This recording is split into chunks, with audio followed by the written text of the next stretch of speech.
What is going on, everybody, man? King Recon here, and the Romance Dawn special has finally arrived for the 20th anniversary of the One Piece anime, man. Happy 20th birthday to the GOAT.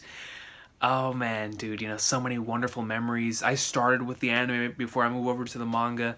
So like those beginning portions of the anime will always have a special place in my heart, man. From the voice actors to the OSTs to the openings to the endings, just like the little small sound effects. It goes a long way, man, and I'll always appreciate the anime for introducing me into this wonderful story. So, happy 20th birthday, man, and cheers to however many more we're gonna have, whether it's the 25th anniversary, 30th anniversary, or even beyond that. You know what I'm saying? You never know when it comes to One Piece, man. But without further ado, let's get right into the Romance Dawn special. I've been so excited for this special all year, ever since they announced it. From the moment they announced it, I was like, all right, man, I'm finally able to re-experience this. I have not read this prototype chapter in a very, very long time, so I'm super stoked for this, man, especially since I read the other one and I watched it in anime form. So here we are, dog. Get ready, man, because here we go in 3, 2, 1, let's jam. 1, 2, 3, 4, 5, 6, 7, 8, 9. Hit me with a toy. One dream, one wish, over the top. Dog, I hope everybody's been having a great weekend, man.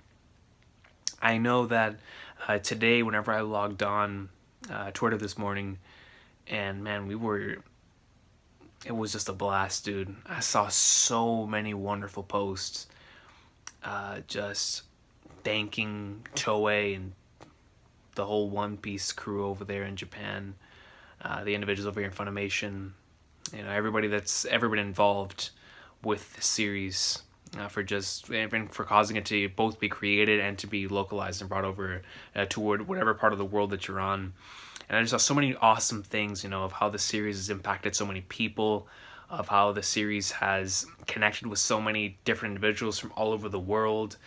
And just seeing their stories, their favorite moments, favorite soundtracks. I mean, we talked about it all, man. And it was an extremely fun day on social media, bro. I always enjoy days like this because it just brings us all together to truly appreciate the origins of like how all of us got into this whole thing in the first place. And to celebrate this wonderful series that has brought so many of us together, dog. I mean, I see people, like I say all the time, that I absolutely love it whenever I see people say that, that they're from other countries and they're watching this, because it just shows me like, man, there are no limits. We're all connected by this one series. Not even language. There's no language barrier when it comes to love and experiencing something together, man. Especially something like this, and it's so cool because it's like the very theme. One of the themes of One Piece is brought together with that very sentiment. The series itself represents one of its themes through all of us. That we meet each other, even though like we've never met each other, but our hearts are connected, man. And Romance Dawn means the beginning of the. This is the story of a Luffy slightly different from the one in One Piece. Oh man, I just love how Oda's always had this particular portion in mind, like Luffy sleeping on the boat with a straw hat on his head, just like in the manga. It's just so weird not having Luffy with a scar, bro. Like, it just doesn't feel right. Romance Dawn. I picked a great soundtrack for this. It really fits. Man, look at the sea. I've been loving the art style, or I shouldn't even say the art style, the filter choice. Like, this filter they're using for this special looks crazy, but I like it. I like it a lot. It fits.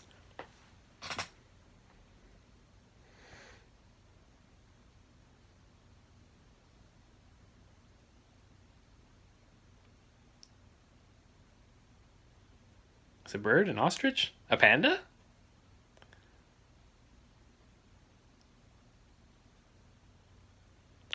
Now that right there's a classic Luffy move. That's a That's a classic movie, Luffy move right there, dog.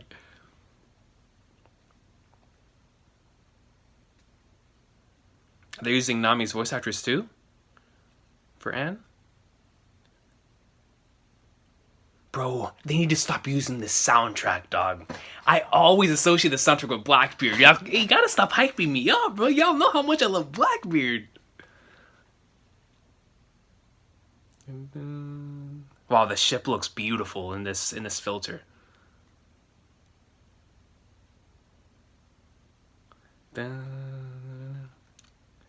Could you bring that bird up to this ship?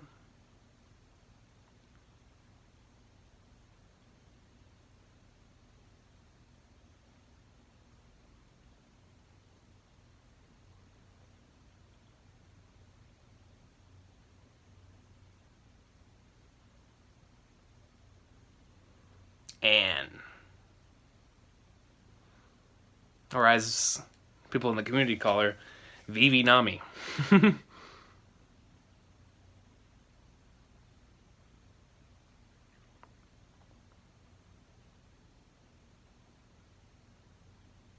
Spiel is a sorcerer, man. Can you imagine that? A sorcerer. Back with their weapons. They couldn't even get near him.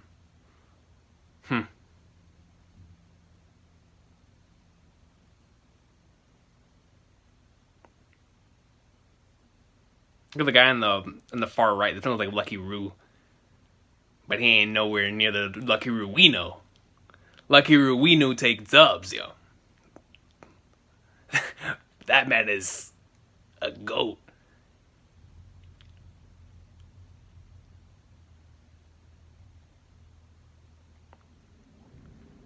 Did Oda play Final Fantasy VI before drawing this? This man just oozes Kefka energy. I mean, seriously, he oozes Kefka energy. I didn't even notice it until I'm playing through FF6 right now. But it would line up.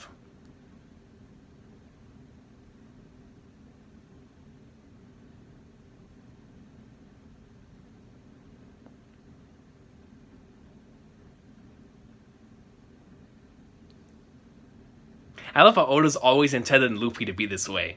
You know, like, he's always intended for him to just not give a flying flag nards. 6 home spiel. I love this art style, man. Or, like I said, not art style, the filter. Well, it sort of is like a style, but the filter that they're using for the special is great.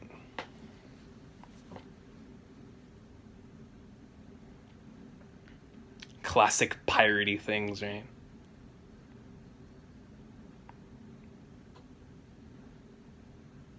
Something really inspiring about this is that I believe Oda was drawing this while he was still working in that restaurant. Which I could definitely relate to.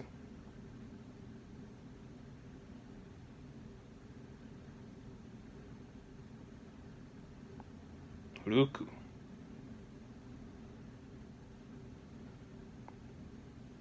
It's very interesting, like, just like how Vivi had Karu.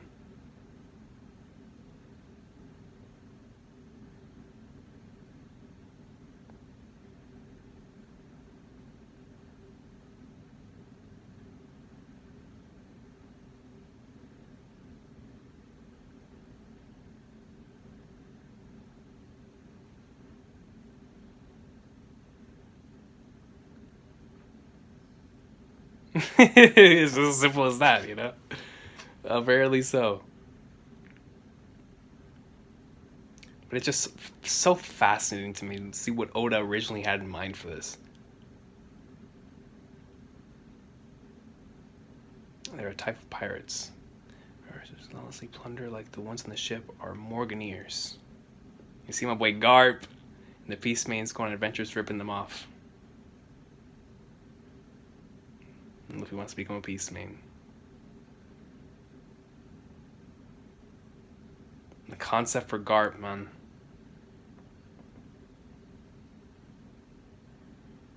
The straw hat. Garp with a straw hat, man. Imagine that, you know?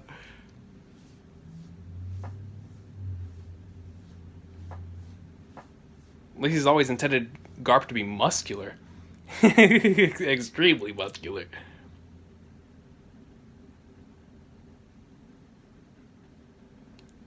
There's the fruit.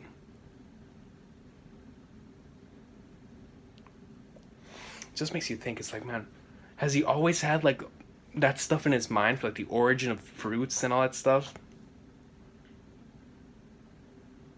That's so. He's had that in his mind for over 20 years, man. 25 years almost.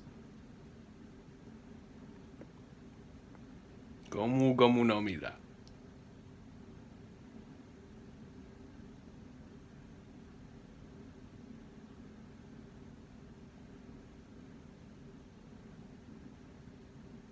A diabolical fruit.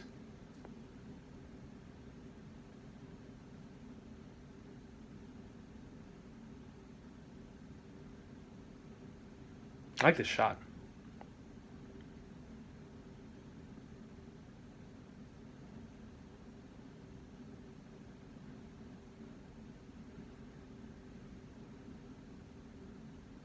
It just doesn't feel right to me to have Luffy not eating the gum gum fruit being like completely made fun of by Shanks' crew, you know?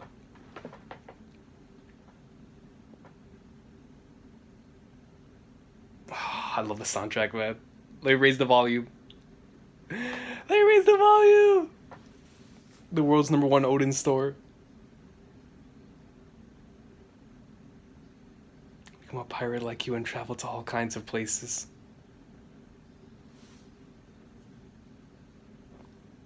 Normal reaction, though, you know?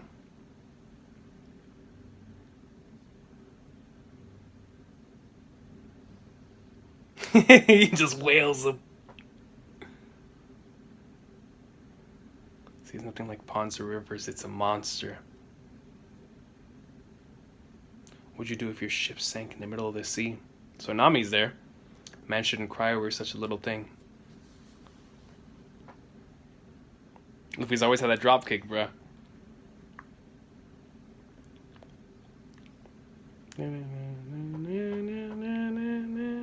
This soundtrack always puts a smile on my face, man. Such a good one. For the rest of his life. But that ain't stopping you, boy. So interesting, you know. It's like he's always had that idea for the straw hat being his treasure because somebody else gave it to him. And then with Nami and Anne being Laboon, it's like so amazing just seeing how he distributed all of these ideas he had in mind into something else. You know, it's so cool to me.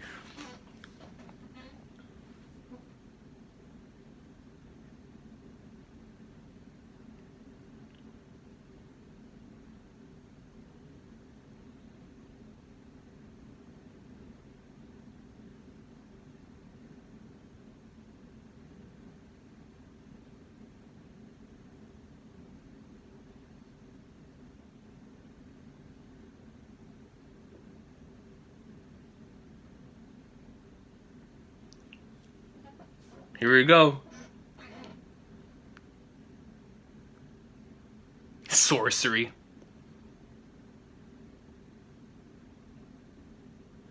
How about Oda still use like that whole concept of mystery for something like that too?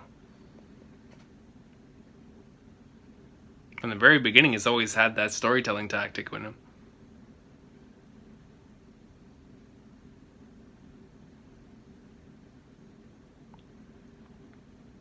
It's right here very similar to the Buggy arc. Where, like in the Buggy arc, they got captured inside of a cage. Nami was forced to break them out. It's like the combination of so many different things from that East Blue saga in one thing. Or I shouldn't even say East Blue and Baroque works. Because we know that Balloon eventually became Karu, which I'm going to assume was inspired by Final Fantasy VII with the Chocobos.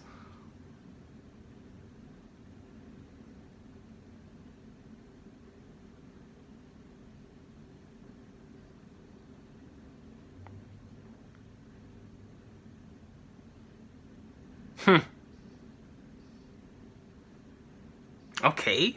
Yo, Anne is out here. Woo! Got the moves.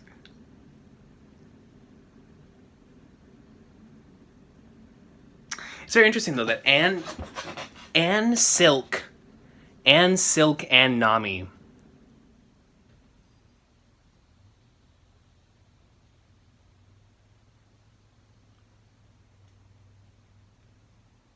I don't remember this with the Flying Flagners. My man's Danny Phantom. He gives you the key. I don't remember what happens here.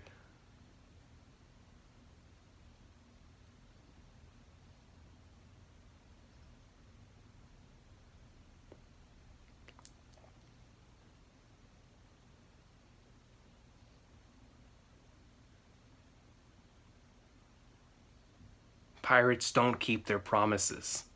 Someone's riding on top of a thing like it's a witch. Oda's always had this thing for unorthodox villains, though. I definitely appreciate that. He never wanted to go down the ordinary route in the first place. I would ask him that question if I ever met Oda. Like, what pushed you to create such unorthodox villains? Very similar to Final Fantasy.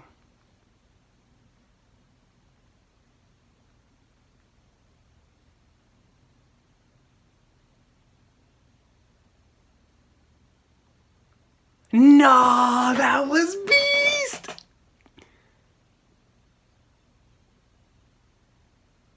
I love this. Yo, when the anime gives an important attention to detail like that, you just like, dog, Toei. That was awesome. Luffy with his puns.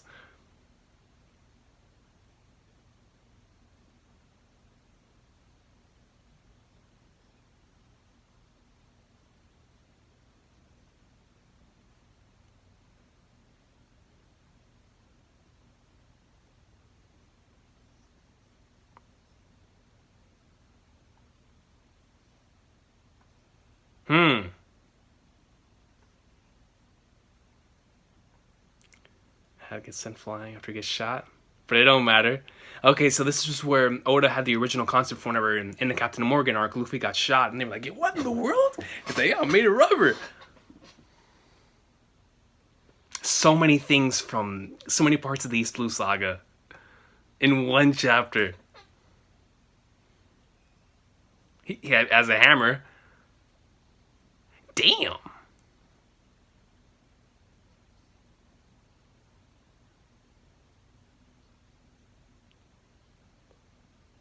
Fusen!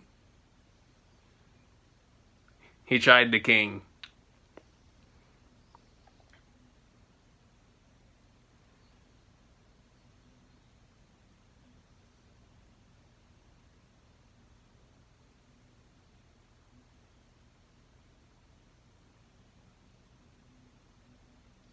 Trying to get to see Luffy in action here.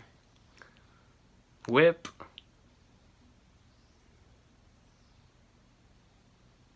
That's also so fascinating to me too, man. Like, I want to know how it is that he came up with the concept for the gum gum fruit. Because he's always wanted it to be the case.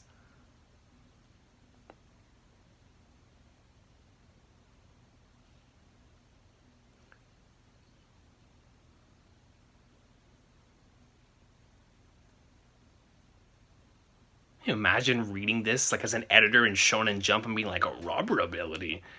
The flying flag darts?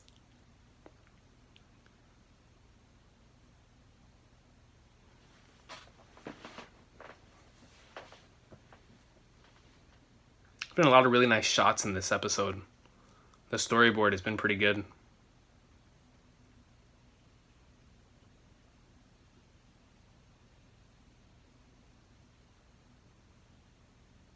Get split in half? On some Mihawk stuff?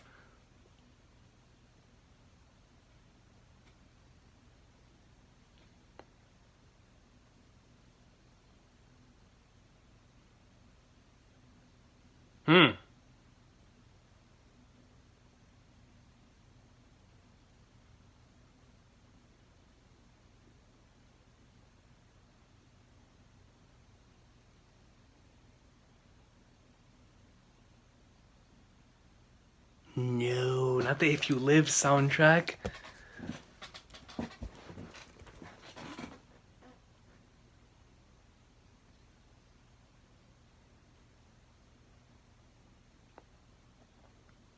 The last Ruku. An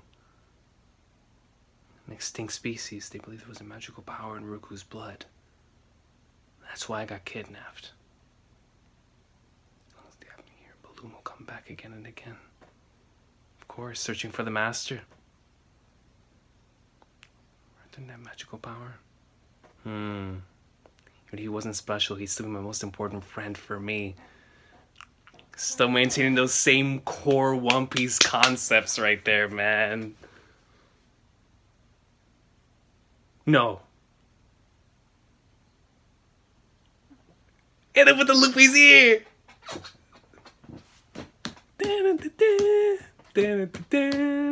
Now I see where Oda got the original concept for the Help Me scene. Except, of course, he put the straw hat on her head, but he must have come up with that later on down the line.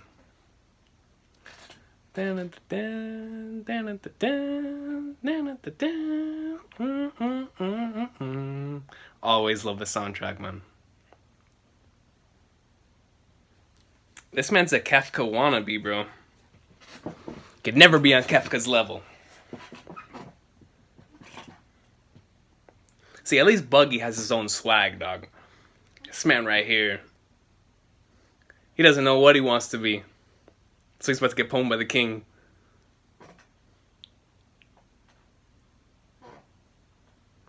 I'll turn around and be shook.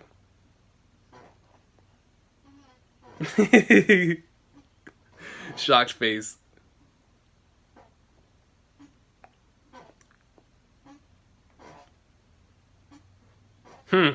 For one person. Hey, keep your hands off the hat, dog. Let him know.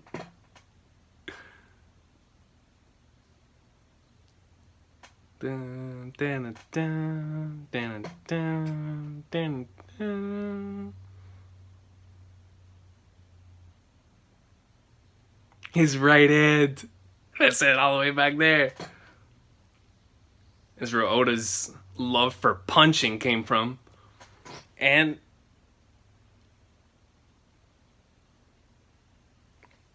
deck him.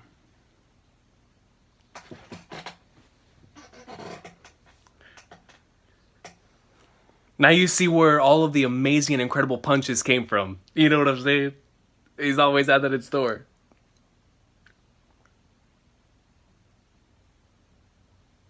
Man, dude, I know they really picked the A1 soundtracks, man, to choose for a special like this. By his head. Excuse me. Oh, hey, Doopy. I love Gart, man.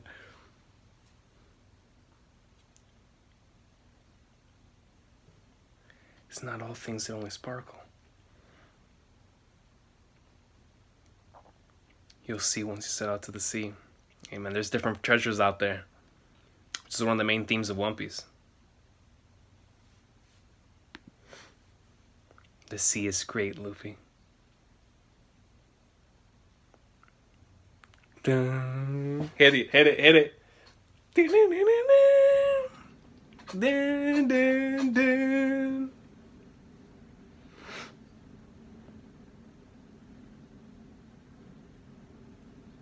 And sets off.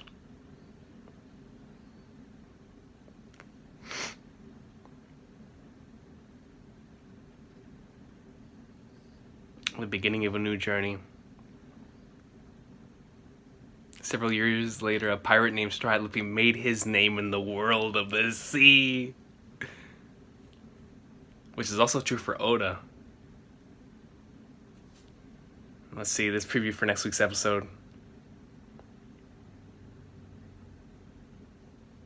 Love this portion of the chapter. Yes, the narrator said it. But that means you're also going to have the revelation next week, right?